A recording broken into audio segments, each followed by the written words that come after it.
என்ன அர்ச்சனா, எப்படி ஆச்சு? ஒன்றும் இல்லைங்க, நான் லைட்டாக மயக்கம் வரும்போதே கார்லேருந்து இறங்கிட்டேன். ரோட்டில் தான் மயக்கம் போட்டு விழுந்துட்டேன். அப்போ அந்த வழியாக போகிற 2 பசங்க தான் கொண்டு போய் ஹாஸ்பிட்டலில் சேர்த்து பார்த்தாங்க. ஓ அப்படியா, இனிமே கொஞ்சம் கேர்ஃபுல்லா இருமா. அதே தான் டாடி நாங்களும் சொல்கிறோம், கேட்கவே மாட்றாங்க. சரி சரி, நான் வந்துட்டேன்ல, இனிமே நான் பார்த்துக்கிறேன். எல்லா மீட்டிங்ஸ் எல்லாம் ஷெட்யூலையும் நான் பார்த்துக்கிறேன், ஓகேவா? ஹாய் டேடி, ட்ரிப்லாம் எப்படி இருந்துச்சு? ஹாய் சிவா, சூப்பராக இருந்துச்சு ட்ரிப்பெல்லாம். சிவா, இவ்வளோ நேரம் எங்கே போயிட்டு வர? அது ஒன்றும் இல்லைம்மா, நம்ம அப்பார்ட்மெண்ட்டுக்கு பின்னாடி ஒரு குப்பம் இருக்கு இல்லையா, அங்கே ஃபயர் ஆயிடுச்சுமா. அப்புறம் எப்படி ஆச்சு?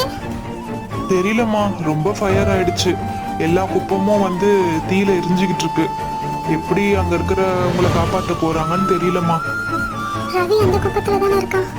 இப்போ என்ன பண்ணுறது? அம்மா, நான் கொஞ்சம் வெளியே போயிட்டு வரேன். ஏன்